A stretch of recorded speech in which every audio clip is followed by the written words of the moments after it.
Que signifie UNITAS pour moi et quel entraînement pouvons-nous viser ? Deux pensées s'unissent. Plus fortes et unies pour un même but. Ce qu'est l'UNITAS. Qu'est-ce que l'UNITAS ?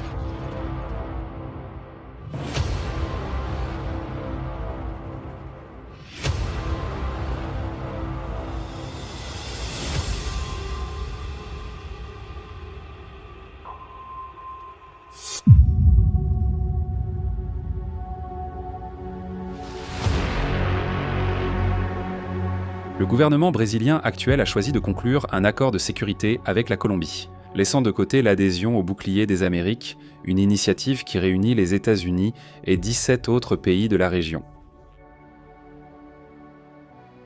Cette décision du Brésil a été interprétée par le gouvernement de Donald Trump comme une offense indirecte à l'effort américain de lutte contre les factions criminelles transnationales, puisque le Brésil et la Colombie sont restés à l'écart de la stratégie continentale. L'absence des deux pays, tant à la conférence de l'Amérique contre les cartels, qui s'est tenue au siège du commandement Sud à Doral, en Floride, qu'à la réunion avec Donald Trump pour la signature de l'accord, renforce la perception que le Brésil et la Colombie, aux côtés du Venezuela, suivent une voie contraire à l'alignement régional.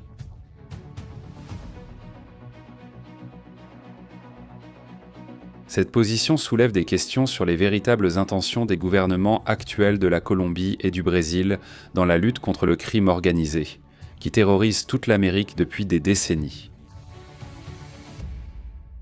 Soyez les bienvenus à Vie à la caserne.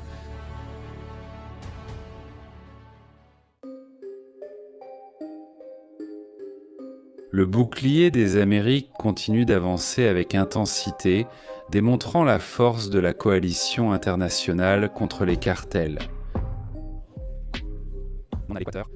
L'élite américaine a atterri au Paraguay, et des opérations de bombardement ont frappé des criminels et des structures. Que ce soit clair, la priorité, ce sont les familles et le territoire équatorien. Depuis 11 jours, l'armée équatorienne a lancé l'opération Podocarpus qui vise à reprendre le contrôle total de ce parc national qui, pendant des années, a été pris par les mafias de l'exploitation minière illégale, attiré par la richesse minérale de son sous-sol et qui a fini par devenir la cible de structures criminelles supplémentaires. Les interventions ont permis de récupérer près de 130 hectares qui avaient été occupés par l'exploitation minière illégale à l'intérieur du parc. Vie. Cette offensive coordonnée montre que la lutte contre le narcotrafic est traitée comme une priorité continentale, avec des actions simultanées dans différents points stratégiques. Vie à la caserne. Cependant, lors du sommet peu fréquenté de la communauté des États latino-américains et caribéens qui s'est tenu en Colombie, le ministre des Affaires étrangères du Brésil, Mauro Vieira, a rencontré la chancelière de la Colombie, Rosa Yolanda Villavicencio, pour signer le plan d'action pour le partenariat stratégique Brésil-Colombie, qui comprend plus de 80 initiatives. L'accord couvre des domaines tels que l'infrastructure, l'intégration productive, l'environnement et, de manière plus délicate, la sécurité publique. Ce rapprochement bilatéral dans le domaine de la sécurité renforce l'intention des deux pays d'élargir leur coopération sur des questions internes et régionales, malgré des divergences plaidant sur des alignements stratégiques plus larges.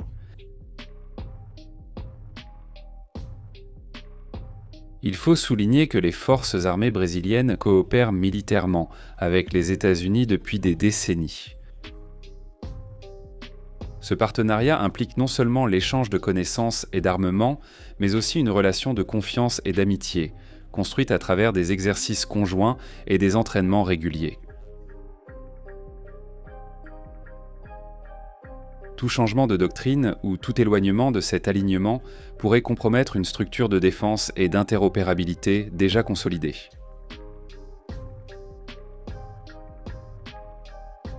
La marine du Brésil, par exemple, a refusé de limiter ses relations militaires avec les Nord-Américains, et elle continue d'envoyer des militaires pour des entraînements aux États-Unis, tout en recevant des soldats nord-américains pour des échanges de connaissances. Cette position ferme d'une branche militaire brésilienne démontre la conscience de l'importance stratégique de cet alignement pour la défense nationale. en soulignant que, malgré les mouvements diplomatiques et politiques divergents, le lien militaire avec les États-Unis reste solide. Pour la marine du Brésil,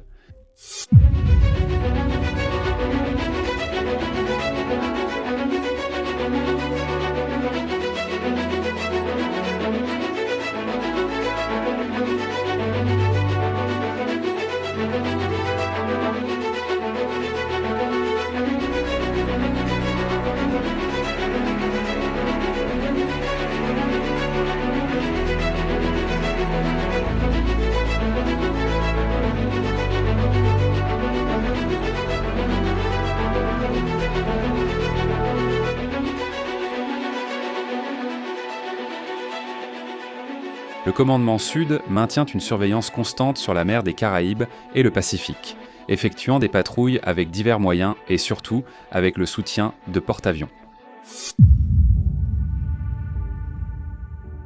Ces navires servent de plateforme mobile de projection militaire capable d'accueillir des chasseurs, des hélicoptères et un grand effectif militaire, permettant une réponse rapide à toute menace. La présence de ces moyens dans la région renforce la capacité de dissuasion et la préparation des forces impliquées dans l'opération contre les cartels. Dans ce contexte, le Brésil pourrait de jouer un rôle important en s'intégrant au mouvement contre les cartels.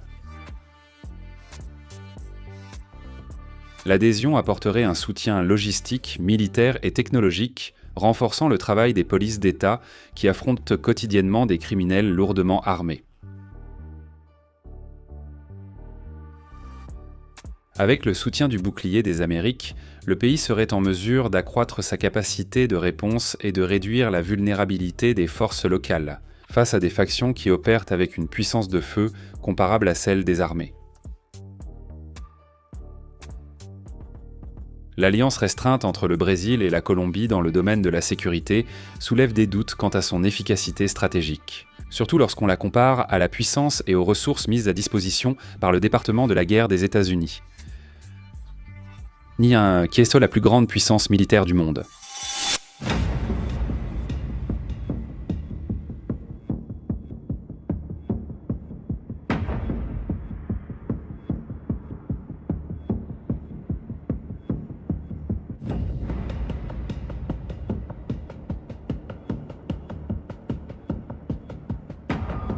Si les deux pays avaient rejoint la coalition militaire dirigée par les Américains, des factions comme le PCC, le Commando Vermelho et les FARC pourraient en devenir des cibles directes d'opérations plus robustes et coordonnées, comme c'est déjà le cas en Équateur et au Paraguay. Cette position isolée peut avoir des répercussions politiques significatives, puisque l'accord conclu entre le Brésil et la Colombie peut être interprété comme un geste de prise de distance par rapport à la stratégie continentale, déclenchant de nouvelles décisions du gouvernement Trump. Le scénario ouvre la voie à des débats sur l'avenir de la sécurité régionale et sur la possibilité d'actions spécifiques du bouclier des Amériques sur le sol brésilien, sans l'accord du Palais du Planalto. Indiquez en commentaire votre ville, votre État et l'état de la sécurité publique chez vous.